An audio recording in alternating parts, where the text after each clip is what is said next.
So what I will present now is the reporting and payment, and as I said, I will touch upon what are expected on the continuous reporting part, but also on the periodic reporting part, which are, so I will present that.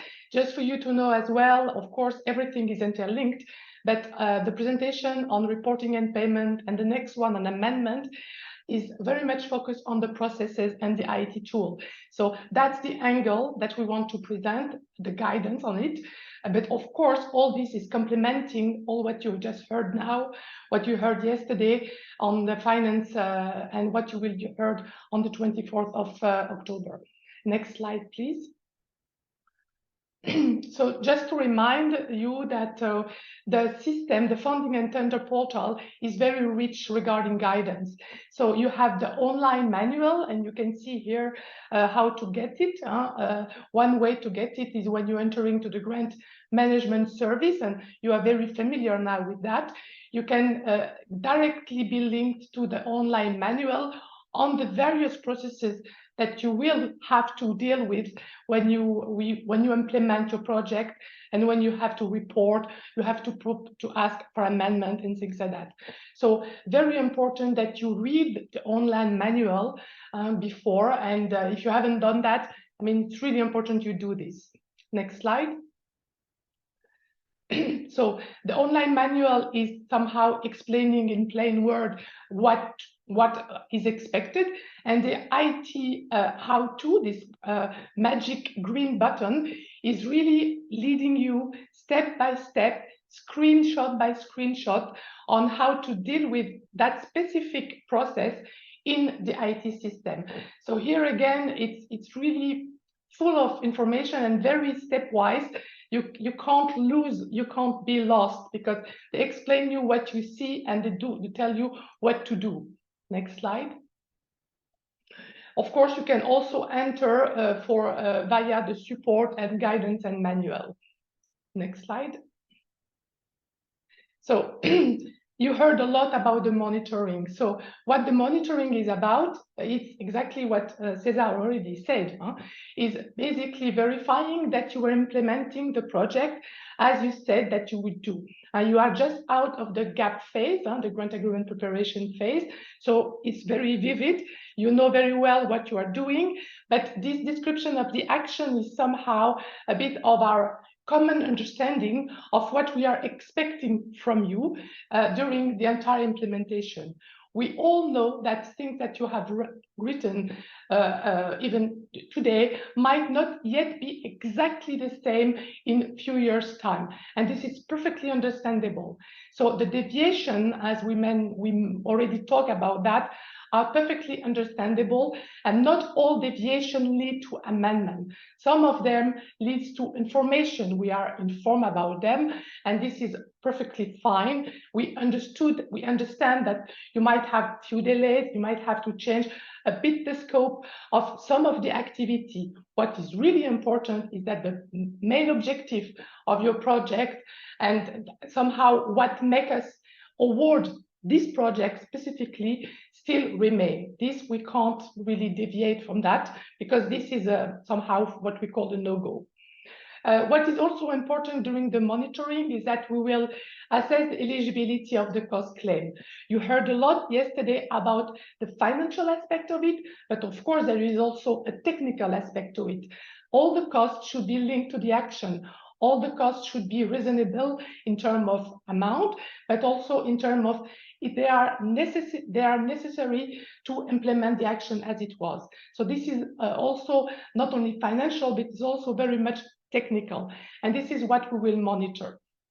Of course, to achieve that, we have the visits, we heard about that, and we have also the report, and we have an important element, which are the deliverables. The deliverables are really for us like the evidence that you have actually implemented something.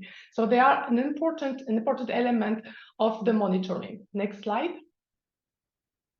So the timing, as I said, there are two ways to monitor. There is the continuous monitoring, and on your side, you will inform us continuously on where you are by, for example, uploading the deliverable, updating the continuous monitoring module, and I will explain how. But there are also some key event. Of course, as I said, the visit is are important ones, but there are also the reporting ones. So at the end of reporting period, and it's linked to payment, so additional pre-financing or final payment, there is also here a large, on your side, it's an important element where you will really explain it and give us the snapshot at the end of the period where you are with your project implementation. Next slide. So here, this is a scheme showing that most of the standard action project that you are all implementing today have normally one additional pre-financing, in addition to the first pre-financing that you all have received normally already. So, and you have a final payment. So, and this is basically you have two periods. Project start, the first period, and the second period at the project ends. So during all the project duration, you have the continuous reporting modules, the place where you will put your main achievement, where you will upload your deliverables, and you have those moments at the end of the first period and at the end of the final, at the end of the project, where you will submit reports. Next slide. So the reporting obligations are in the grant agreement, so including the continuous one. So in the grant agreement, we mentioned that, of course, you have to continuously inform us about your project progress. And there is the two additional pre-financing report and to get the additional pre-financing payment, and the final report to get the final payment, the balance. So all of them are submitted via the portal, and I will explain how. What is an important information is that it's 60 days. So at the end of the period, you have 60 days as consortium to upload that information.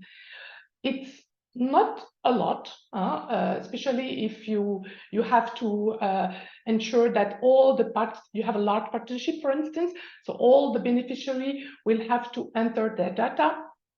And as coordinator, you will have also to make sure that this data makes sense, there is a consistency, and that you will submit it for CINEA assessment. So, of course, you will have to prepare that a bit in advance. Of course, you can also have a few delays, and where it's key here is that you have to communicate about that. In case you know that there are some issues, you might communicate. Just remember, any change of the actual reporting period requires an amendment. So, of course, if you have 1 week delay in the submission, you can explain us. If it's much more than that, you have to inform us, and we may have to do an amendment if it's necessary. Next slide. Next slide, please. So the continuous reporting module, it's activated the day when your project starts, the first day of your implementation. So here, I will not spend time here. I just separate, and you will look at that when you will get to the presentation. So we have tab, and you will see it, which are mandatory to fill, and tab which are not mandatory. Next slide. Next slide. This is the way you know that by heart now how to log in. Next slide. You go via Manage My Project. Next slide. Here it is. This is where you land. You land in a part where you see. This is an interesting an example, because you see here the continuous reporting, and you still see that the gap is visible. After a while, the gap will not be visible anymore. It will be archived in archived processes. So, but the continuous reporting, the project has started, and therefore the continuous reporting is there. Next slide. So this is where you land when you click on continuous reporting. It's a specific module where you have access all the time to two different tabs. The first tab is the tab on the project summary. So when we say all the tabs are mandatory, you see there is a cross here. It means that if you don't fill all the field, you can't have this green check. It means also that you can, as soon as you have started your project implementation, you may have some progress to share with us. You can start inputting that information under this tab. You will have to provide all the tabs at once to be able to save to have the green check. What is important here is that this information will be published in the Funding and Tender portal as soon as we have the first report accepted. It's not published, let's say, all the time in real time. It's only published and therefore updated at the end of the periodic report when the reports are accepted. So somehow, in your case, twice during your project implementation.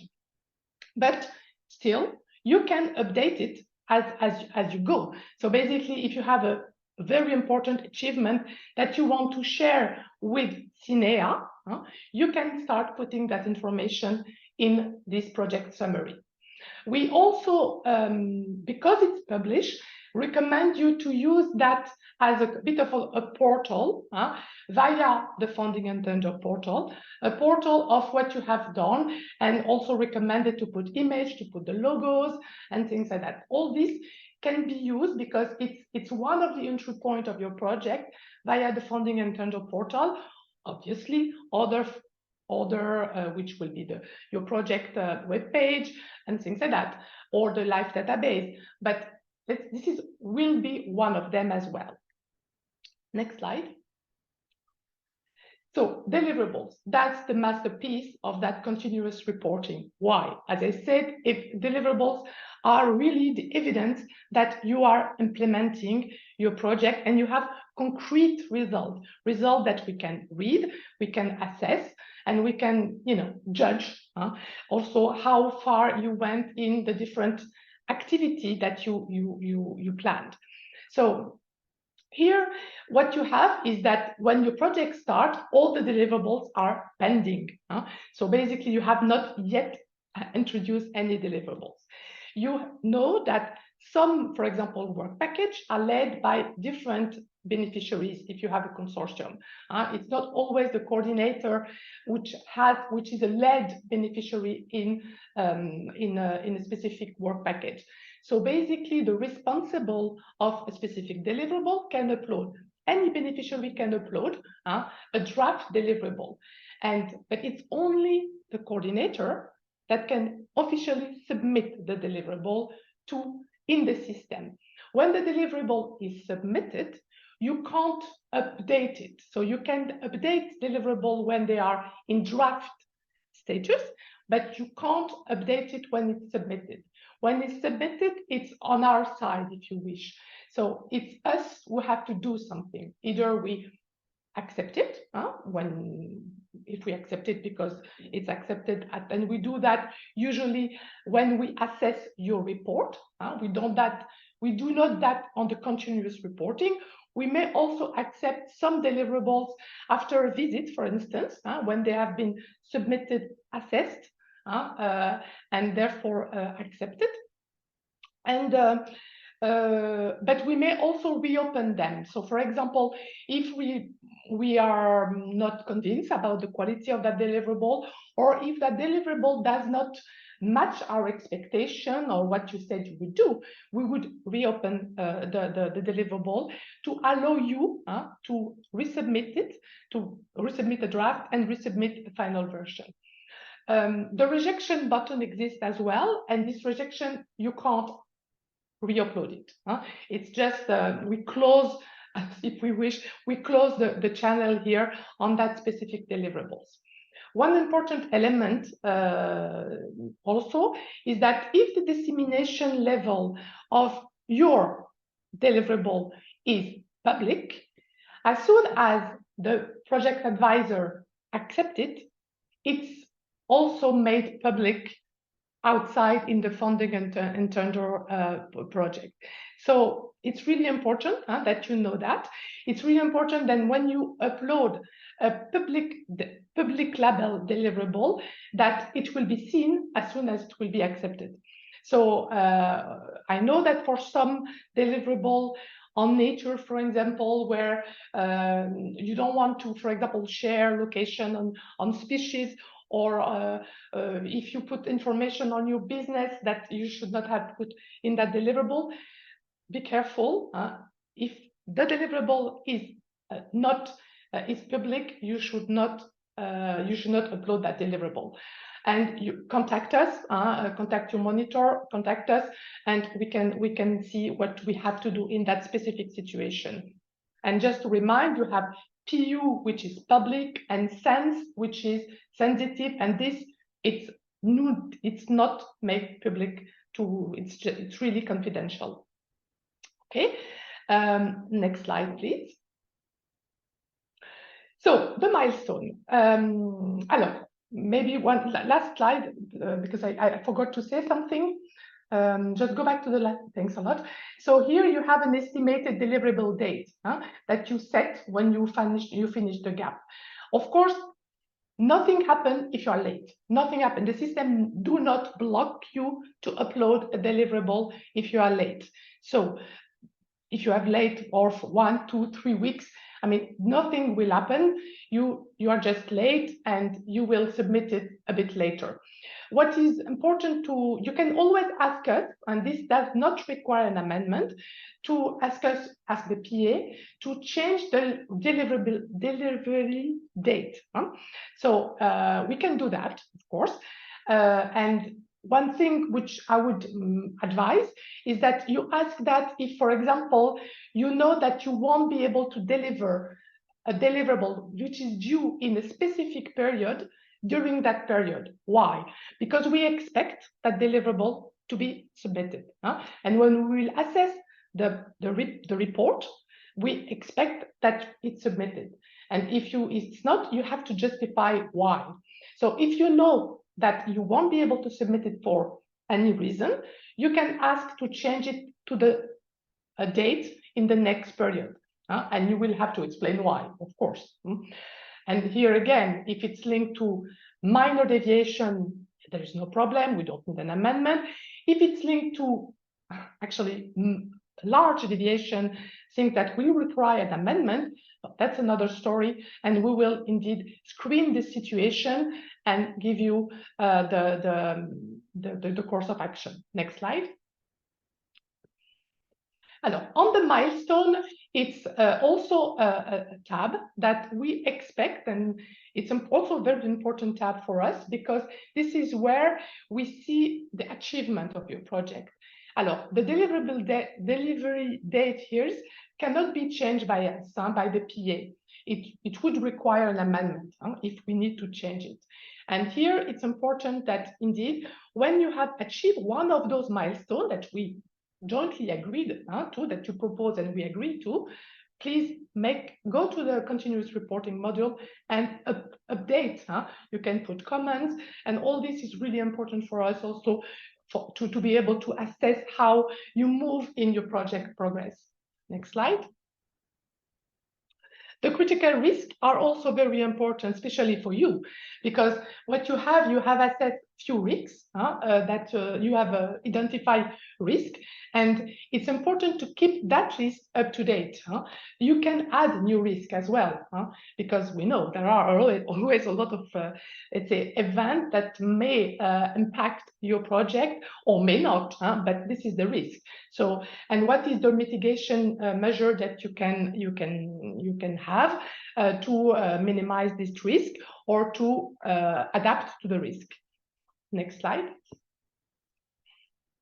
Alors, here we are in the set of the 3 non-mandatory tabs. Alors, of course, those tabs can be updated if you think it's the right way to do it. So basically, why we keep it not mandatory is because this information can also be shared with us maybe in more synthetic way in the report. So basically, it's really up to you. It's really up to your project setting. As you can see, dissemination and communication, you have that in all projects. It's part of your project. It's part of what we expect you to do. Disseminate your results, communicate on your activity. And of course, you can use the two tabs to enter each of the activities. But you can also decide this is a bit too tedious and too cumbersome to each time enter there. I will keep an Excel sheet, for example, where I will have, a table where I will have all those information, and I will share it at the end of the periodic report.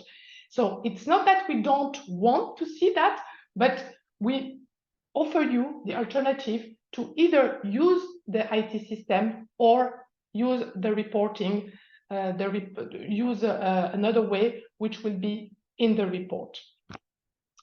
On the financial support to third party, this does not, it's the famous cascading grant. Obviously, not all projects have this type of cost, so it's only specific project who, if it's in your grant agreement, you have it. If it's not in your grant agreement, it's not eligible. You can't give part of your grant to other parties. And this would require an amendment. This is a clear thing that would require an amendment if you want to have financial support to third party and you don't yet have it. Here, what is important is that if you have it, what is important is that you share with us what is the selection procedure you implemented. And there, normally, you have a specific deliverable for that. So please use that channel to explain to us how you did the selection of your grantees. Voilà. So do not use the financial support to third party tab.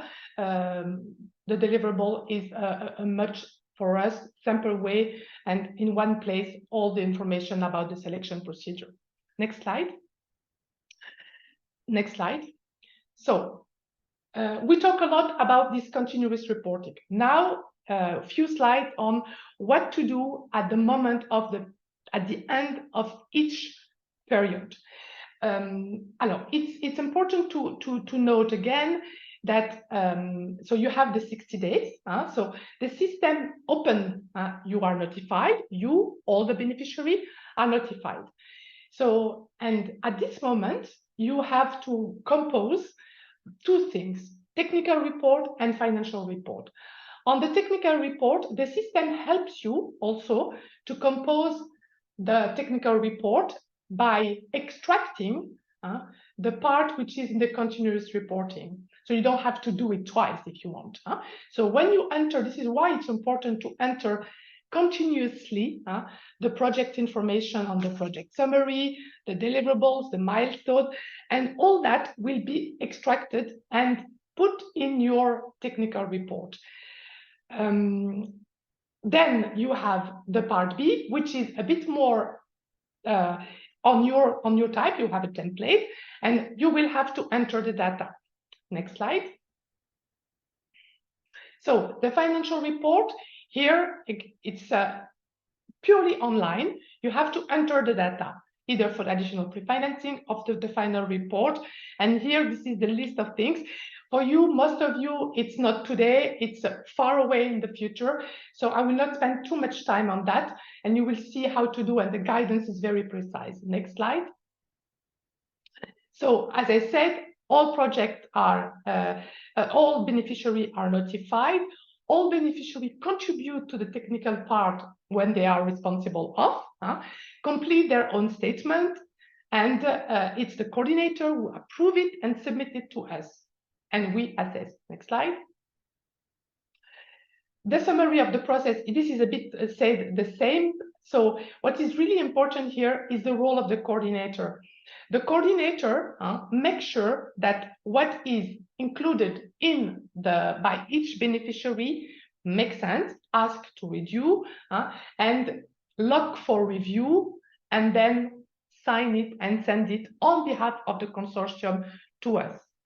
But as you can see, all beneficiaries have a role to play also internally, both on financial and technical part. Next slide. So that's the entry point via the grant management service. Next slide. Okay, so what I was saying is that it's not periodic versus continuous, it goes together. So the continuous reporting is updated all along. You can update it until the coordinator click log for review. When the coordinator click log for review before submitting it, what's happening is that it freezes the continuous reporting data and imported it in the technical report. Okay, so and any update that you would do on the other side on the continuous reporting would not be seen in the technical report submitted to us. Next slide. So that's the link when it's only when the period is open that you can access the template. You can see already a PDF version under the funding internal portal if you wish to. Next slide. Alors, for most of you, the next things will be to request additional pre-financing. This is how you will click on request for pre-financing. Next slide. And you will hear, this is the only financial element, apart from the one that, as Anne Vermalen was mentioning, that you may put in the technical report. There is a section where under budget and resources, where you could, for example, explain some of the deviation that you had. You did not use, for example, subcontractor, or you use a subcontractor that was not exactly foreseen to replace work done by your own personnel, for instance, that you would do in the report. Okay, but here what you will put is what you have consumed. So basically the amount of your cost during the period multiplied by the co-funding rate.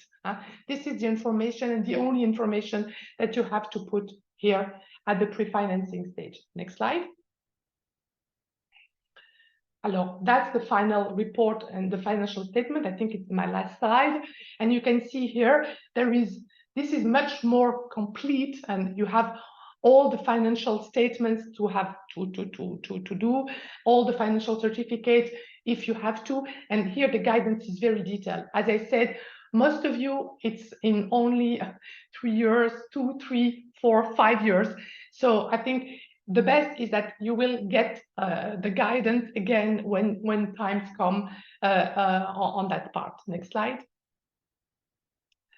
Yeah, so here I still have 1 minute. So what is important here is that when you submit the report, you can see here you have the blue line. It's on our in the grant management services. The line now in the metro line is blue, is because it's us. So what we do, we assess. We can accept the report. The payment is proceed. We can ask for information. For example, if we have issues related to what you put in your report, it could be technical, could be financial, we would ask the information. Obviously, there is also and we can also reject the report. We only reject the report if we ask you to modify the data that you have entered. So we do not reject the report because we have a question on that. It's a more additional information. But both additional information and rejection would suspend the payment. Next slide. Voilà.